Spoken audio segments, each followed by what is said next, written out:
이재명 경기도지사가 친형을 강제 입원 혐의 등으로 오는 10일 첫 공판을 앞둔 가운데 검찰의 공소 사실과 달리 친형인 고 이재선 씨가 2013년 교통사고 이전 정신과 진료를 받은 전력이 있는 것으로 확인됐다.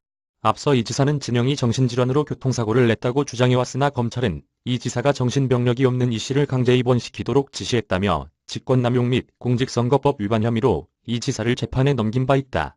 5일 뉴스1이 입수한 경찰의 이재선 씨 요양급여 내역 압수자료에 따르면 이 씨는 2013년 3월 16일 교통사고, 3일 전인 2013년 3월 13일 용인 A정신과의원에서 진료를 받았다. 진단 내역은 상세불명의 우울 에피소드다.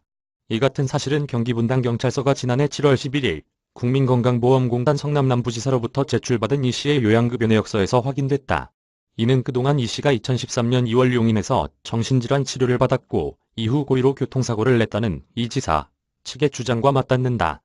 특히 이는 검찰이 공소장 내용과 정면으로 배치된다는 점에서 논란이 예상된다. 검찰은 공소장을 통해 이재선은 2013년 초순 교통사고로 인한 후유증으로 우울증 등 정신병을 앓기 전까지 정신질환으로 진단이나 치료를 받은 사실이 없다고 밝힌 바 있다.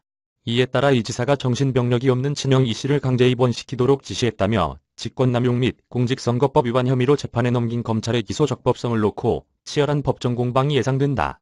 이 사건의 핵심 쟁점인 이 씨의 2012년 정신병력 여부에 따라 재판이 영향을 받을 것으로 예상되기 때문이다. 검찰은 앞서 지난달 11일 이 지사가 2012년 성남시장 직위를 이용해 분당보건소장 등에게 정신질환이나 치료를 받은 사실이 없는 이 씨를 강제 입원시키도록 지시했다며 직권남용 혐의 등으로 기소했다. 이 지사는 이와 관련 지난달 28일 자신의 페이스북에 올린 글을 통해 형수인 박모 씨가 2014년 11월 21일 형님을 국립 A정신병원에 강제 입원시킬 때 남편이 죽고 싶다는 말 입에 달고 살더니 2013년 3월 16일 고의로 교통사고를 냈다고 진술했다며 검찰 주장을 강하게 반박했다. 이재선 씨의 부인 박 씨는 지난 2014년 11월 국립인 A정신병원에 남편을 입원시키면서 작성한 입원 기록을 통해 2012년 당시 불면으로 힘들어하고 우울한 모습이 관찰됐다고 밝힌 바 있다.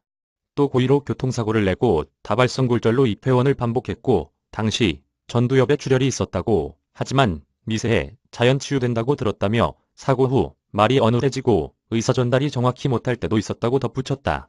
김용 경기도 대변인은 앞서 지난해 10월 24일 브리핑을 통해 본인이 스스로 얘기한 기록이 있다.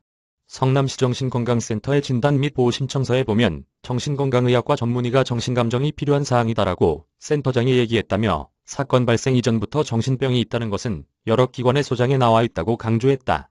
실제로 수원지검 성남지청이 2012년 12월 14일 내린 불기소 결정문에는 이 지사의 친형 이재선 씨에 대해 피의자의 심신미약 내지 심신상실로 인한 책임조각 사유가 있는지 치료감호 사유 판단을 위해 피의자에 대한 정신감정의 필요성이 있다. 피의자 스스로 정신감정을 받겠다는 의사를 표시한다고 적시돼 있다.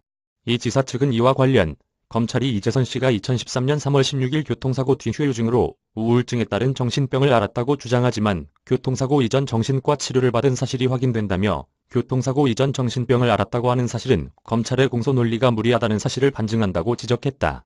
이에 따라 양측이 친형 강제 입원 혐의 기소 적법성을 놓고 치열한 법정 공방전을 펼칠 것으로 예상된다.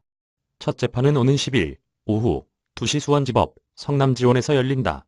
검찰은 앞서 지난달 11일 친형 강제 입원, 검사 사칭 대장동 허위 선거 공보물 혐의 등으로 이 지사를 기소해 재판에 넘겼다. 이메일